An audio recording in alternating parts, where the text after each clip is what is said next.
Oh, there it is, right? Yeah. Yeah. Okay. Hide.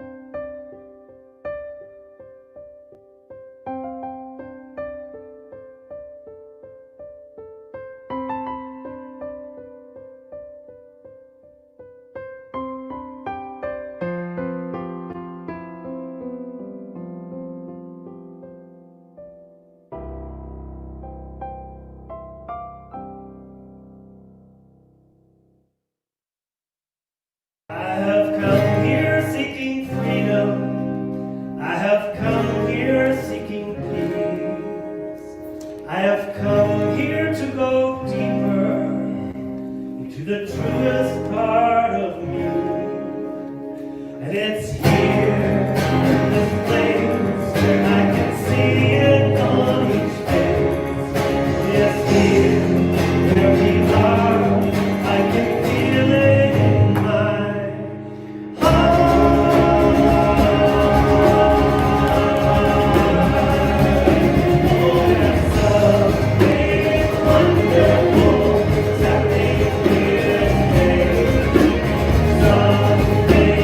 wonderful,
Good morning, good morning, good morning, and welcome to Unity of Calgary.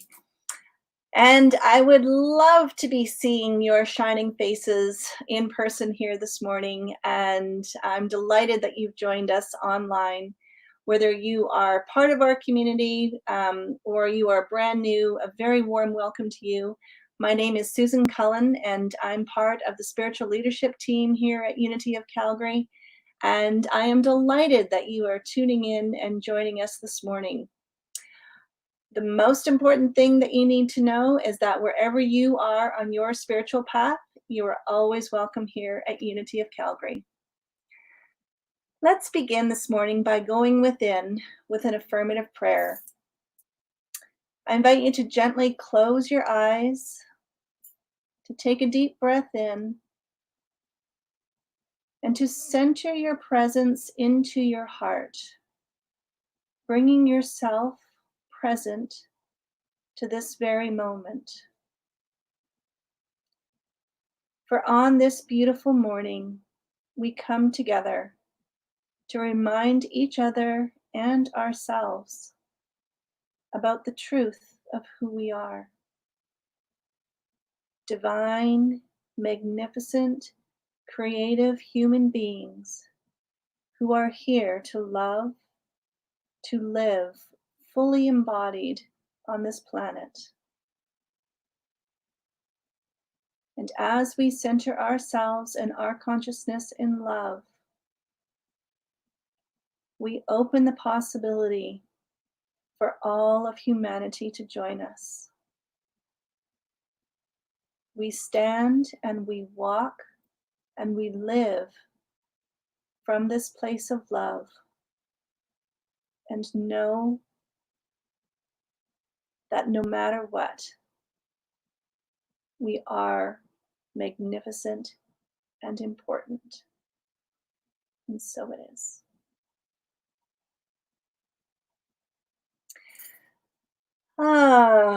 So if you're now centered and grounded, I invite you to affirm our statement of being together.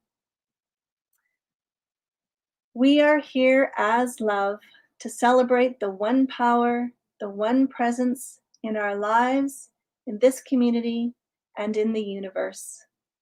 And that's the statement that we affirm to know why it is that we gather together in spiritual community.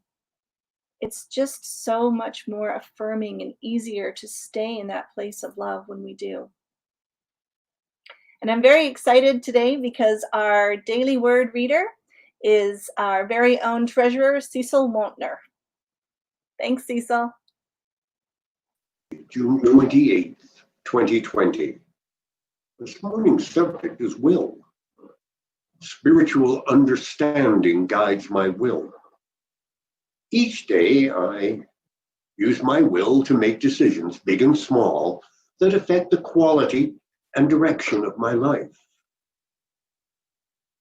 Through the use of my human will, I may make choices out of fear or a sense of lack, or I may be driven by my desire for convenience, comfort, or the pleasures of the moment. The use of my spiritual will, however, directs my choices towards a greater awareness of my divine nature.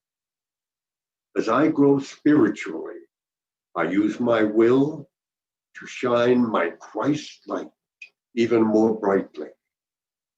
I grow in willingness to co-create with God as I release my willfulness to do everything on my own. As I live more intentionally from my divinity, the light of spiritual understanding dawns within me and directs my will. And from Joshua, chapter 1, verse 9, I hereby command you, be strong and courageous. Do not be frightened or dismayed, for the Lord your God is with you wherever you go. Good morning. We are abundantly blessed. Good morning, Cecil. Thank you so much for that lovely reading. Unity of Calgary is part of a worldwide movement, and there's almost 900 centers around the world that are bringing the same message of inspiration and spiritual awakening. And Unity of Calgary has adopted the worldwide vision. I invite you to affirm it with me. We envision a world powerfully transformed through the growing movement of shared spiritual awakening. And how we do that here at Unity of Calgary is captured by our mission statement. I invite you to affirm with me. We are a welcoming, vibrant spiritual community that inspires hearts and transforms lives by expressing our divine essence. So if that is a statement that resonates with you in your body and your heart, then you are in exactly the right place at this time. We're delighted to have you with us. So in terms of forwarding that mission and bringing it into the world, let me tell you a few announcements of things that are coming up. Next week's speaker, Reverend Doug Craig, is back. He's back in the house, and we're delighted to have him back and very excited for what he has to share in his wisdom. After our gathering this morning, we are having our coffee chat, and the links for the coffee chat are on the website and they're in the newsletter. For the website, as you can see on the screen there, go to the events page on the calendar and click on the coffee chats, and you will find the Zoom link there. So we'll start roughly about 5 minutes after we finish here this morning. We can gather together and connect and see how everybody's doing. So I look forward to seeing you there. An update on our in-person gathering and our new location. Things are progressing, not as fast as I would want them to be, but such is life. That's where we're at the moment. So Claude and some others have been working very hard to begin to prepare our space for us. So our office things are moved in, and some of the repairs and the changes that were required are done. And so this week, our musical equipment is being moved into the storage zone, and so we're going to start setting up our classroom and our office. So if you want to help in any way as we progress, you can contact Claude at his email or by phone, and we're still at the moment, as you know, everything changes almost on a daily basis. So at this point, we're not 100% sure of when we're going to be able to meet in person at our new space, but we will continue to hold that will happen very soon. All right. Well, speaking of meeting in person, the third week of July is when we always have our gathering in the park and our picnic in the park. So what we are planning at this point is that we are going to be in Katie Grinham's backyard, and it's going to be Sunday, July 19th, and everybody is welcome to come if you want to. We're working out details of how this is all going to work and to manifest. She does have a large backyard, and so wait for details to come. Watch the website and the newsletter as we get everything worked out. If you want to attend in person, please RSVP to Katie at katiegrinham@live.ca, because we need to know who's coming, who's planning to come, and how many people, so that we can manage the event accordingly. So I'm super excited, looking forward to that possibility. And as I say, just wait for more details to come out. All right, what else have we got on our list? Oh, contact us. Yes, well, of course, we have our website, our Facebook page, our community page, where you can post and discuss issues and what's coming up for you, and let us know how you are. I invite you to check out that page often to see what's happening. And of course, the most up-to-date information is always in our newsletter. So I invite you to sign up for that if you haven't done so already. All right, enough with the chatter. Let's hear some inspiring music from Anthony Burbidge and the Unity Band as they play The Great Awakening.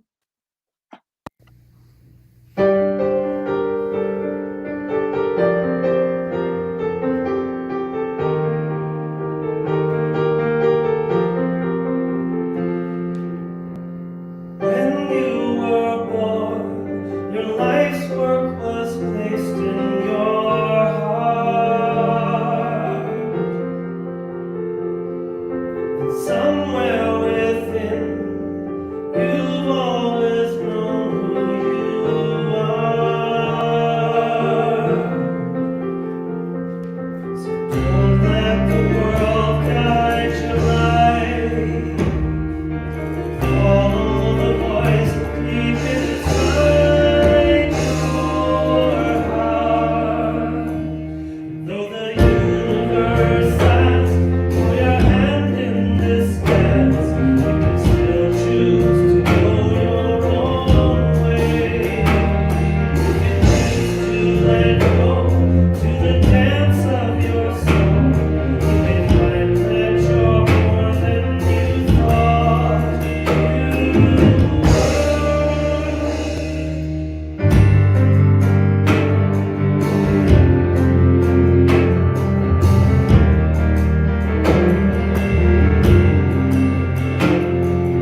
As you wake, your purpose will flow from your soul. And the life that you lead will serve to inspire us all. Don't let your doubt dim your light. Bring forth the greatness that hides inside. Though the universe asks for your hand in this dance, you can still choose to go your own way. You can choose to let go to the dance of your soul. You may find that you're more than you thought you were. Oh, you were a part of the whole. The world needs you more than you know. You're a darkness you fall on the earth, and it's you who'll be the light of the world. 'Cause when you shine, the world shines.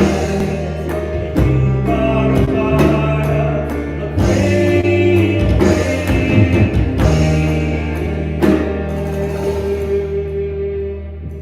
And though the universe asks for your hand in this dance, you can still choose to go your own way. You can choose to let go to the depths of your soul.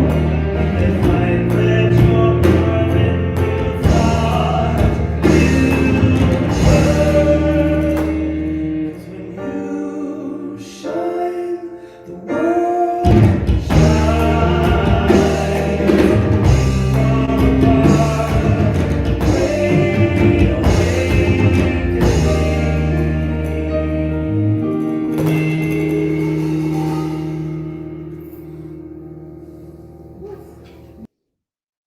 Ah, beautiful.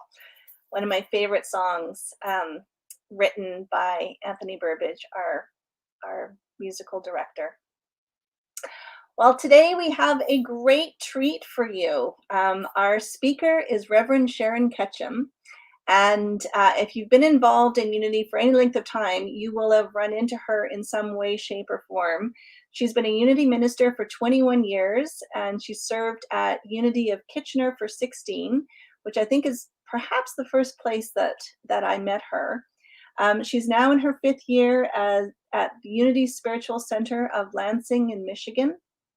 She served for 12 years on the Unity Canada board, and she's a member of Unity Worldwide Ministries Board of Trustees. And her mission in life is to inspire and empower others by helping them discover the gift that they are.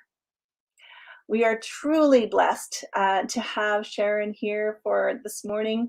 So please help me welcome Sharon Ketchum. Hi. Hi.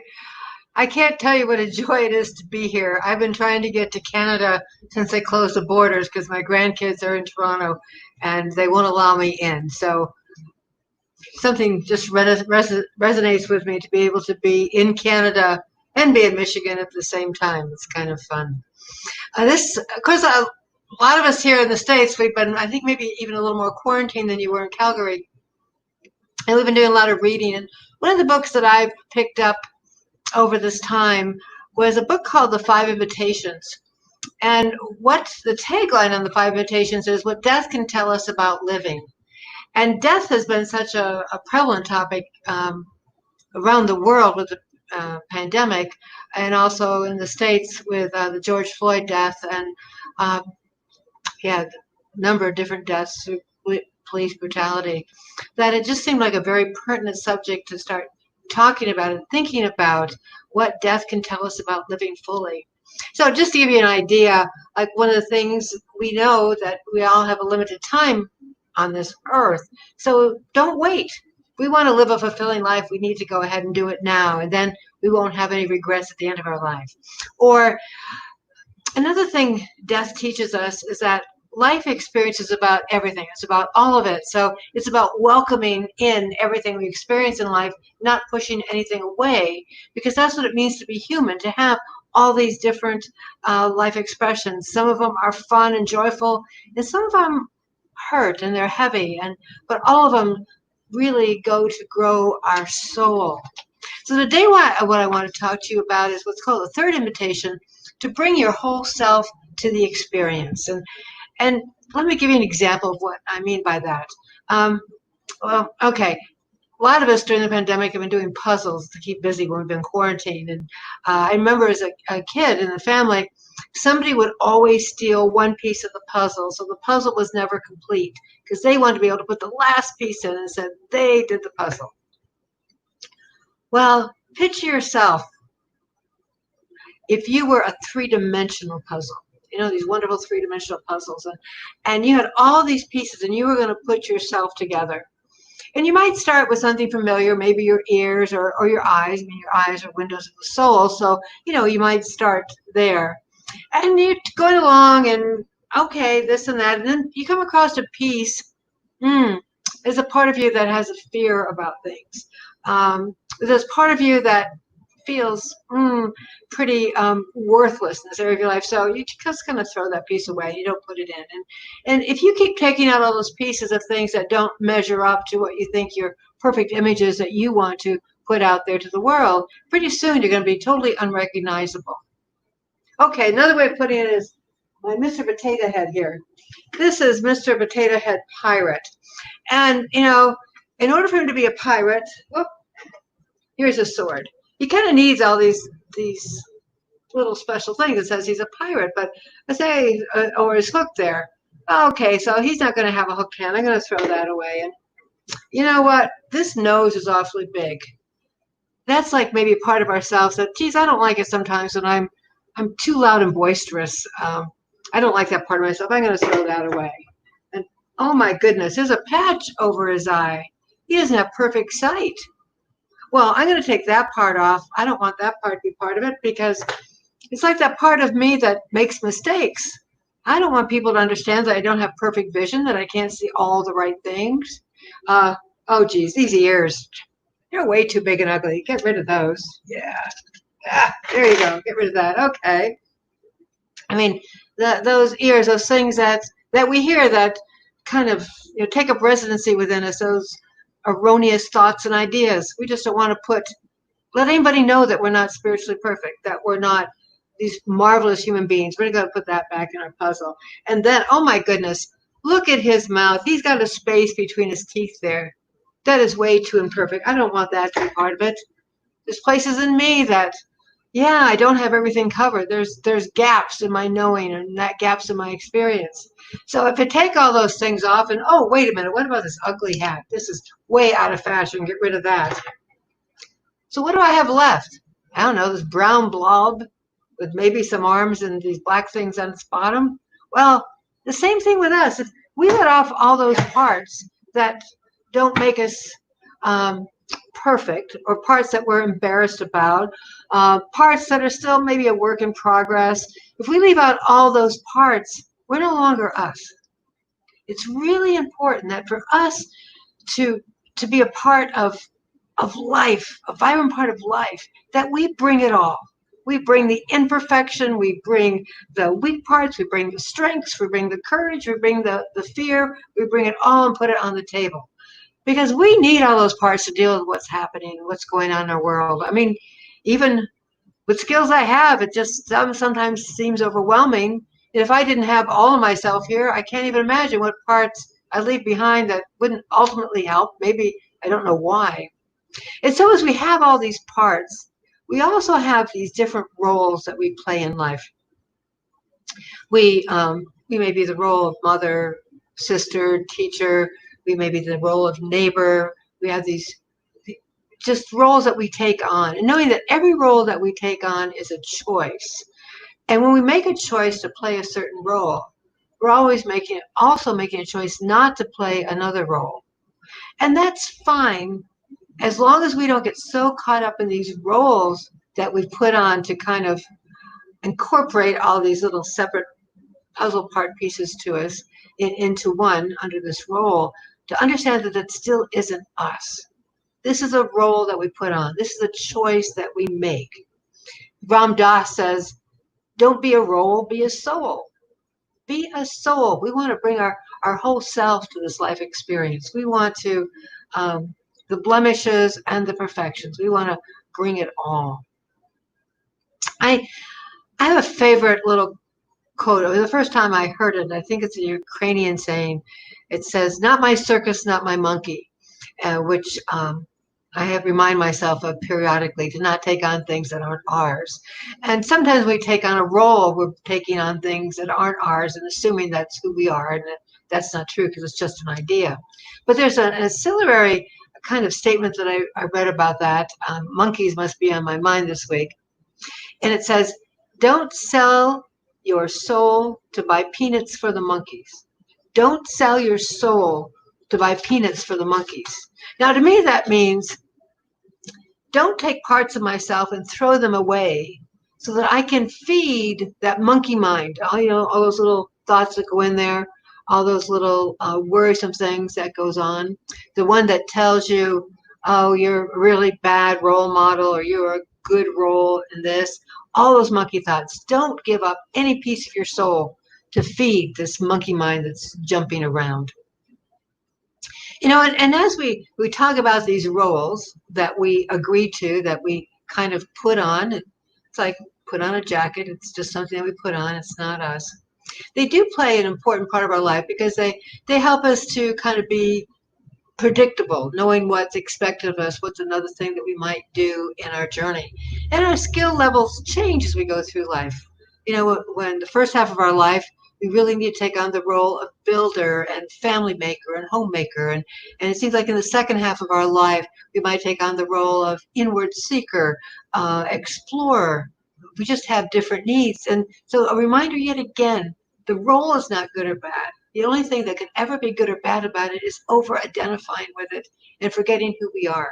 Creations of the creators, full and whole and full of potential and ever-changing and made of the same stuff as stars. So in the idea of don't be a role, be a soul, when we start disowning parts of ourselves, when we start saying, this isn't worthy, or this doesn't fit my role, or this is not a part I want anyone to know about, what happens is that very aspect that we're trying to shake off, I guarantee you, will show up in somebody else. And when we see that very thing that we dislike about ourselves, how are we going to feel about this other person that's exhibiting that idea or that role or that characteristic. Not going to like them very much, are we? So that's another reason why it's so important to incorporate everything we are. Perfect in every way in our imperfection. We disown parts of ourselves. We will judge others that display those same qualities. So knowing that we are a finite expression of the infinite in this world, that we are the spiritual expression showing up to have this human experience, that our complexity as humans, the fragility as humans, and the wonder of humans requires us to bring all the pieces to the table, whether it's a pirate or whether maybe it's a Mrs. Potato Head. All these pieces are what makes her what she is, including even, oh, there it is, a little flower on her wrist. All of it makes her who she is.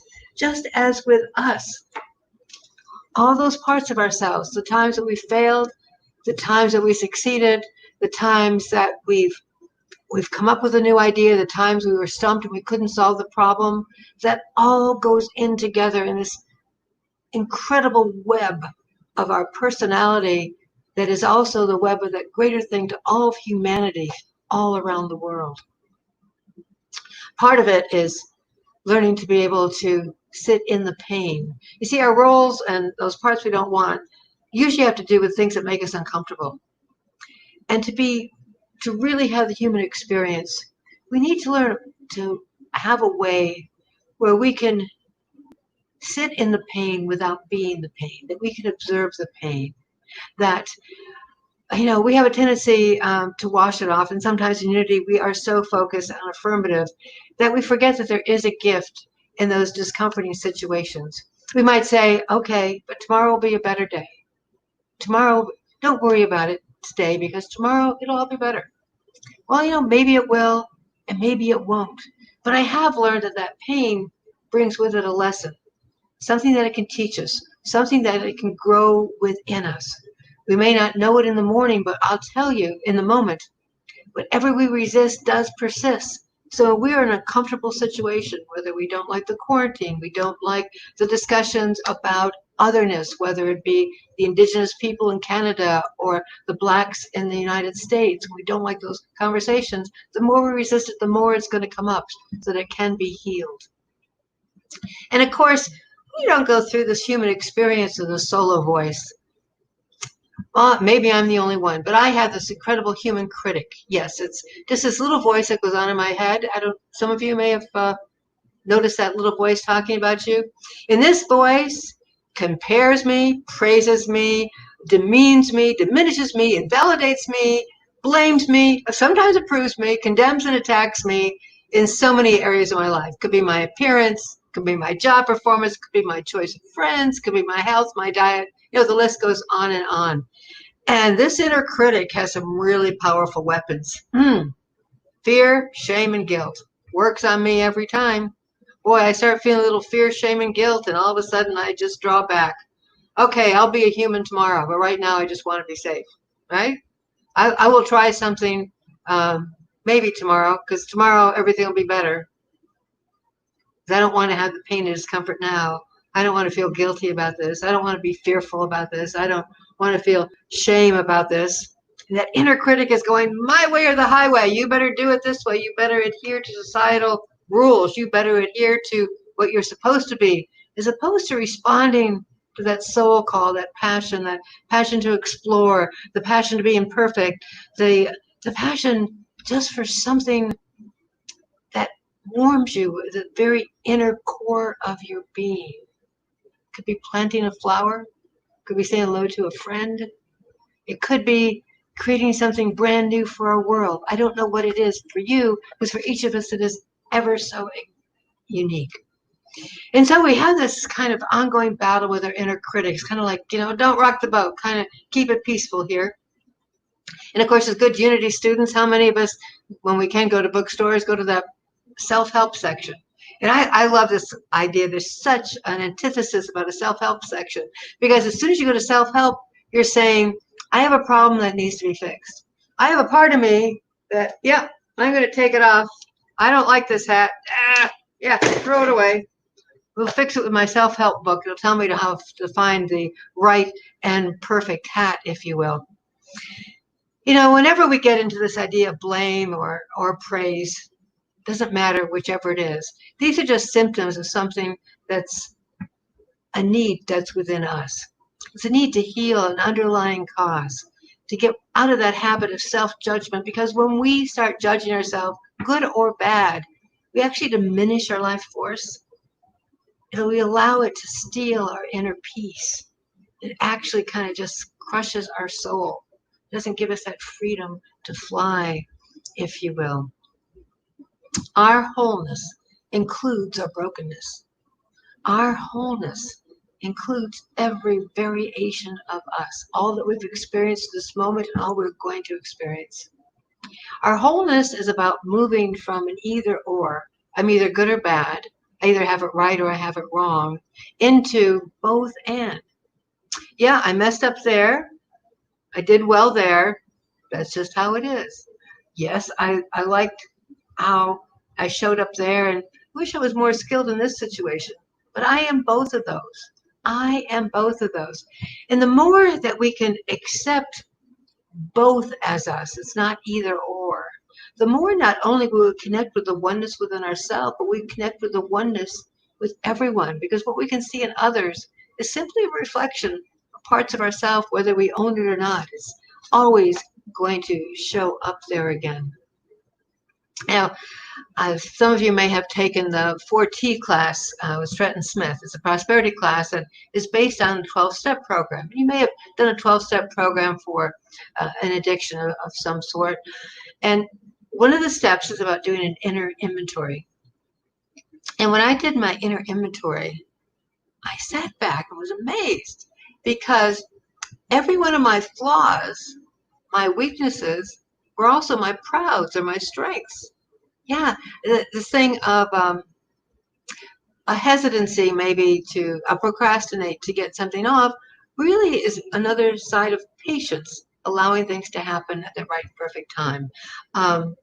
I love my sense of creativity, but on the flawed side of it, it means my desk is pretty messy. Nobody else can find anything on it.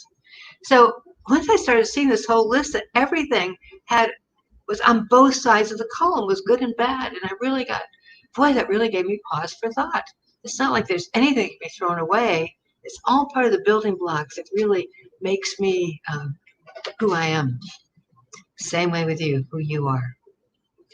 Viktor Frankl wrote, "What is to give light must endure burning. What is to give light must endure burning." So as we are each a light in the world, we are made of that same stuff as stars. But in order to allow the light to shine, we must endure that transformative experience, the thing that is uncomfortable, the thing that might be a little bit painful, that might be a little bit disconcerting. That is our burning, so that our light shines ever brighter, ever brighter.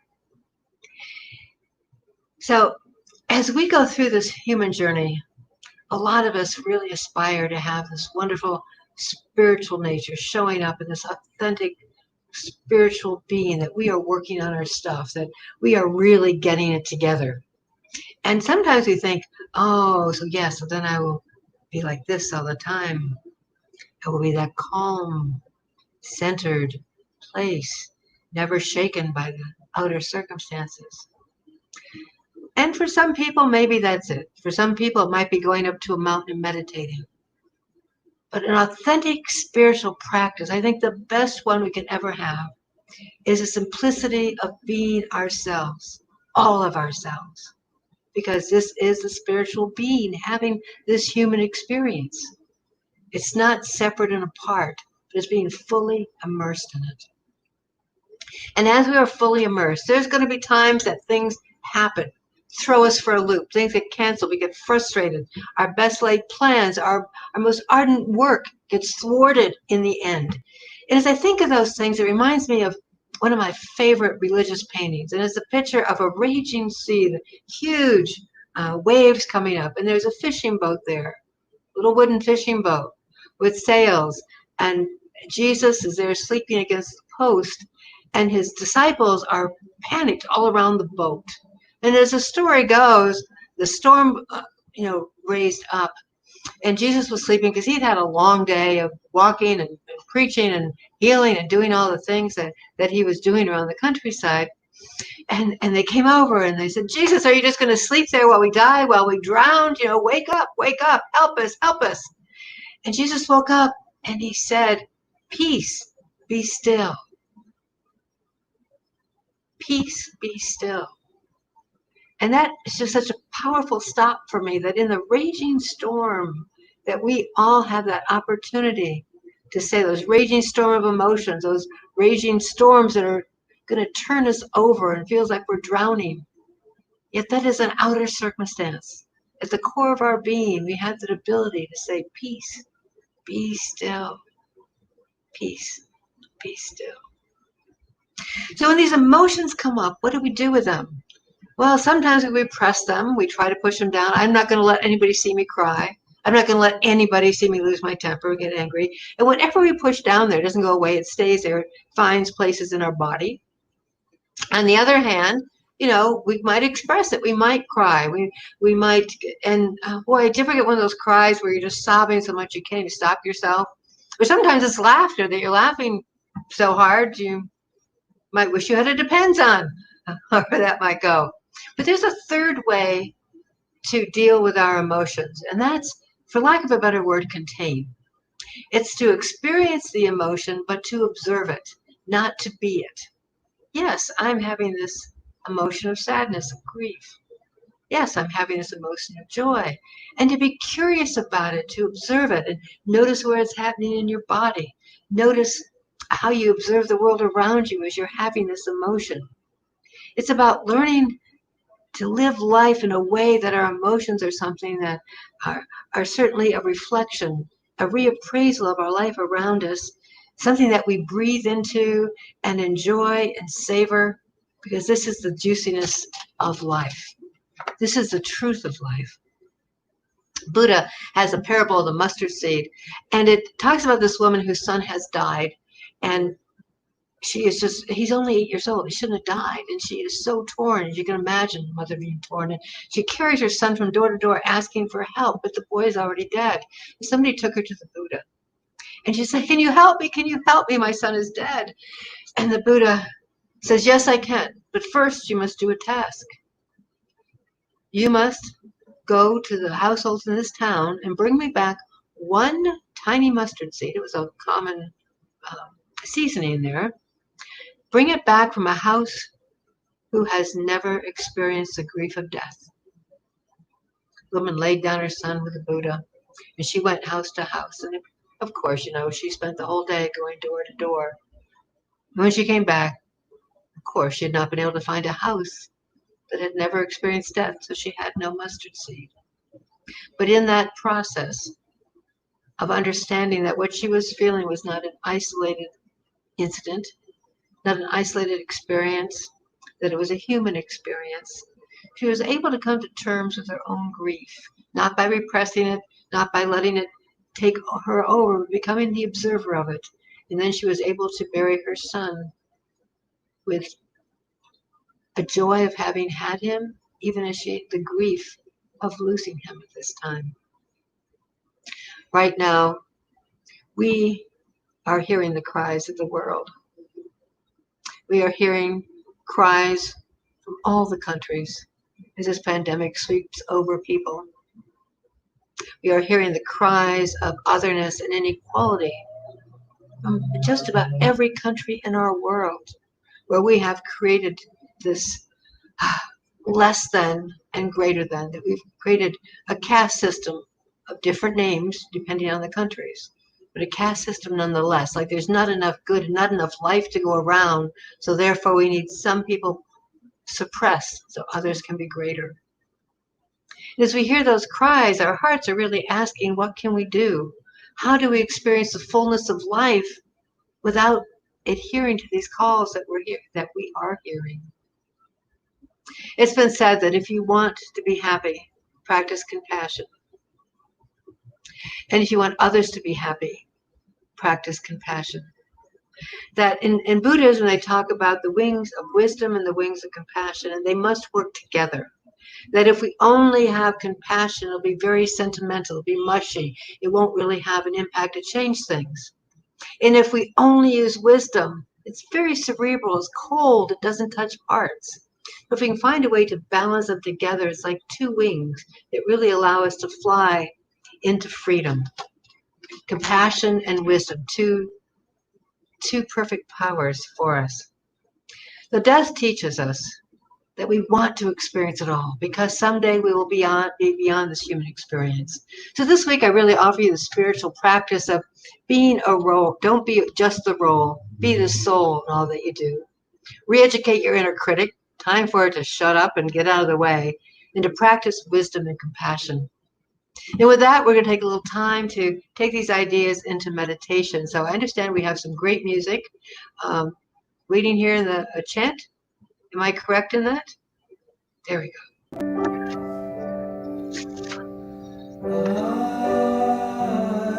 I surrender.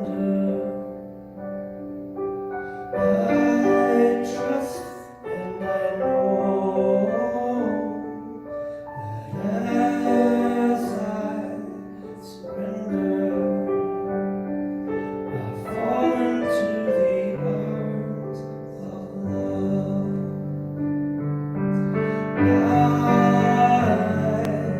surrender. I trust and I know that as I surrender, I fall into the arms of love.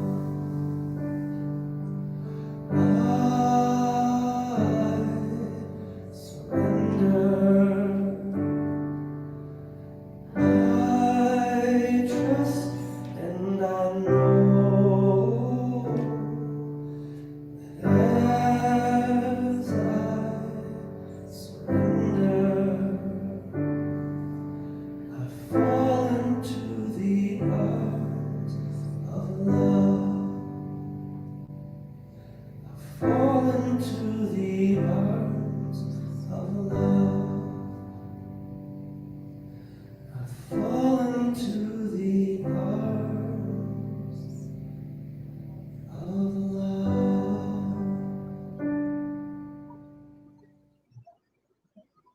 And as you fall into the arms of love, I invite you to close your eyes if it's comfortable for you. And wherever you are, however you're seated, just do a little body check. Are your feet comfortable? Your hands relaxed? Maybe allow your shoulders to go up and then just drop down, releasing any tension. I'm going to do a couple breaths to bring us fully into this present moment. I'm going to breathe in through our nose and out through our mouth. Breathe in through our nose and out through our mouth. And we're going to breathe in through our mouth and out through our nose. In through our mouth and out through our nose. Let's try breathing in and out through our mouth. Breathing in through our mouth and out through our mouth. In through our mouth and out through our mouth. Finally, breathing in and out through our nose. Breathing in, breathing out. Breathing in and breathing out. Fully present, calm, and receptive in this holy instant together. I invite you to let any random thoughts, monkey mind, to become part of that calmness as we enter into a journey of discovery. Allow yourself to picture a key figure person that perhaps from a news story, could be your partner or family, an old friend or a new friend. Somebody who just comes to mind this morning. As you picture this person in your mind's eye, allow these words to be the words of your heart. This person has a body, heart, and mind just like me. This person has worries and gets frightened just like me.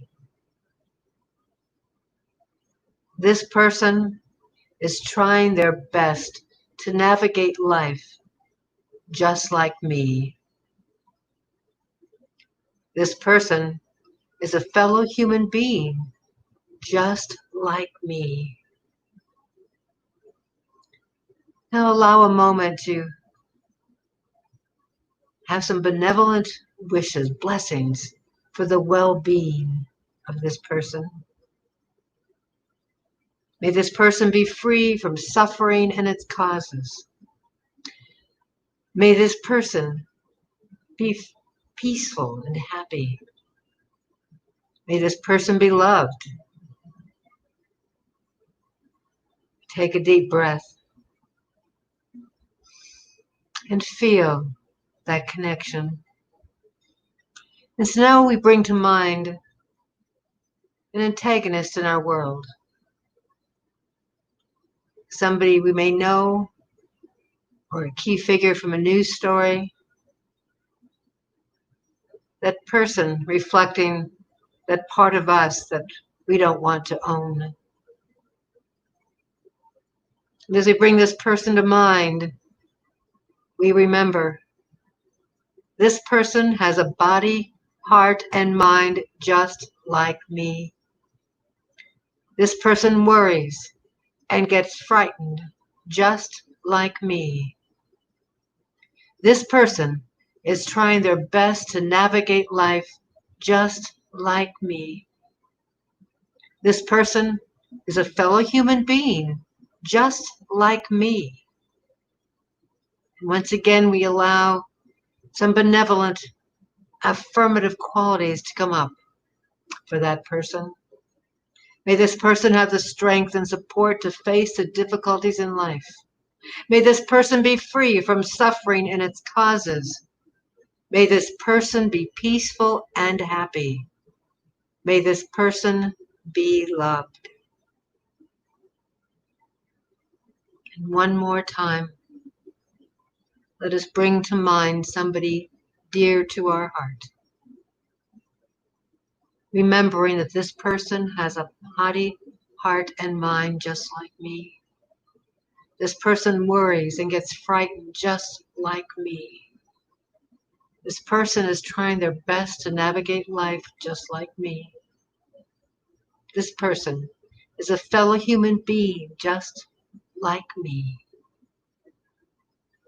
May this person have the strength and support to face the difficulties in life. May this person be free from suffering and its causes. May this person be peaceful and happy. May this person be loved and feel love because they are. Our happiness is caught up in the happiness of others. With wisdom and compassion, we have the heroic strength to create a safe vessel for them, to create a safe vessel for us, each and every part. And so it is. Amen.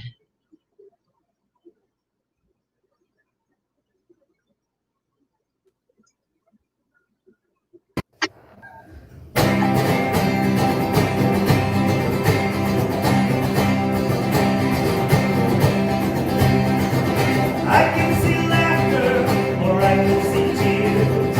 I see a choice, love or fear.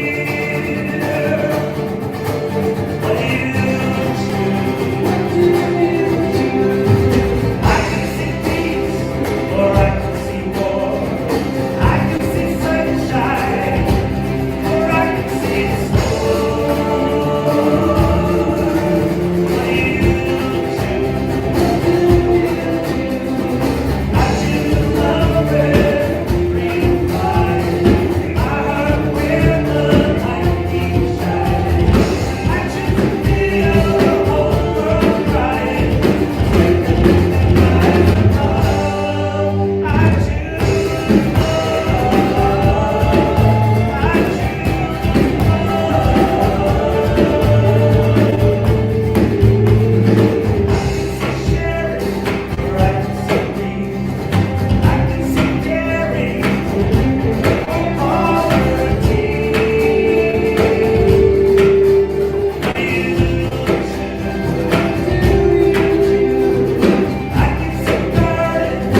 right. I choose love, and I choose to bring my whole self into life. Thank you so much, Reverend Sharon, for that beautiful, inspiring message, reminding us to bring our full selves into life, for that is what we are here to do, as you so beautifully shared with us. Thank you so much for that. And now we enter the time of conscious giving. Together, using our time, our talent, and our treasure, we create this beautiful spiritual community that sustains and inspires us. And although we're not currently meeting in person, we've chosen as a community to continue offering our programs and our Sunday morning inspiration. And we know that the cost is worth it. There's many people who are behind the scenes making this happen every Sunday morning. And we're so grateful to all of the people who lend a hand and who provide us the financial support to continue bringing our message of inspiration. We thank you for your love offering donation and for being a heartfelt part of this work. For we know that this community is a blessing to many and that financial abundance is flowing our way. You can make a donation by sending an e-transfer to donate@unityofcalgary.org. You can also donate on our website. There's a little donate button that you can go press, and if you want to put in a credit card donation. And if you want to do it old school, you can send a check as well, and you can put it in the mail. Our new address where we're receiving our mail is at our new location, and that address is on our website. So whether you want to do an e-transfer or old school, whatever works for you, just know that we truly appreciate your contribution for us to continue the work that we're doing.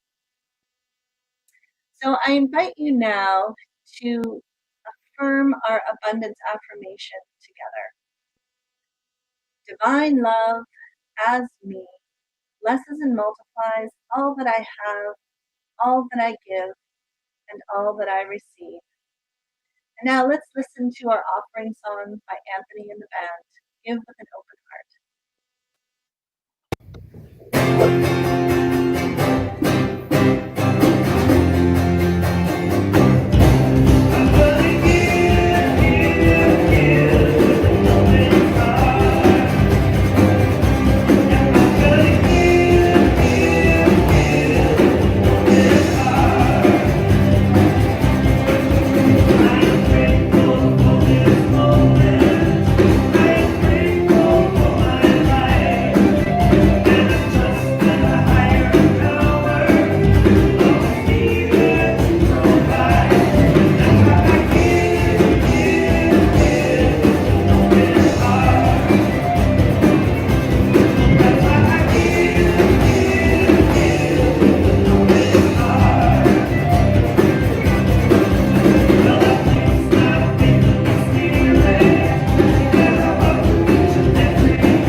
Thank you, Anthony and the band. And also a big thank you to our tech team, Tina and Neil Trussell, who are making this broadcast today possible.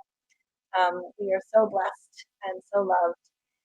And we also have our blessing for the children, which I invite you to affirm with me together. We love you, we bless you, and we appreciate you just the way you are. And of course, that applies to the children in our lives, the children of the world, and our very own dear inner children. So let's now take a quiet moment and bring to our awareness anything that we want to surrender into prayer. For we know that turning our concerns over to Spirit opens the way for abundant blessings to unfold. You can also submit your prayer request to our website, unityofcalgary.org, and your request is sent to our prayer team and to Silent Unity for 30 days of prayer. Remember also that you can also access our 24/7 prayer line, or prayer support, not ours, from Unity, from Silent Unity. You can call 1-800-NOW-PRAY. I'm sure they're very busy, and I'm sure they still have time for every prayer. We also hold in love all the Unity communities across Canada, those bringing this message of inspiration and love and transformation. And in particular, this month, we are holding in love Unity of Vancouver and Unity of London. So I invite you now to affirm with me our prayer of protection. The light that is God surrounds me. I am one with the light. The love that is God enfolds me. I am one with the love. The power that is God protects me. I am one with the power. The presence that is God watches over me. I am one with the presence. Wherever I am, God is, and all is well. And so it is. Amen. All right, we've been sitting for a long time, so I invite you now to give you a chance to sing and dance and get up as we listen once again to Anthony Burbage and the Unity Band as they sing Return to Love.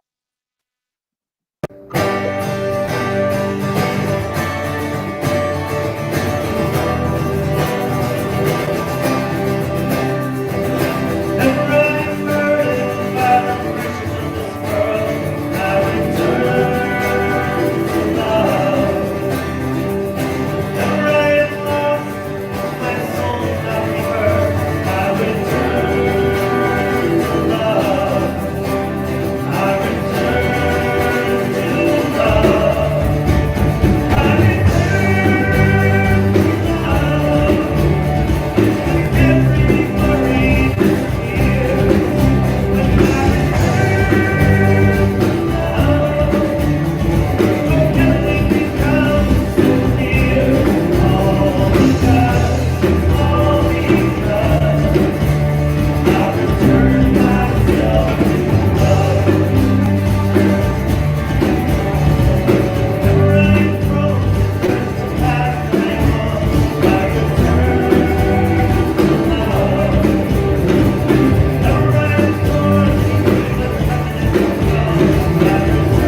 right.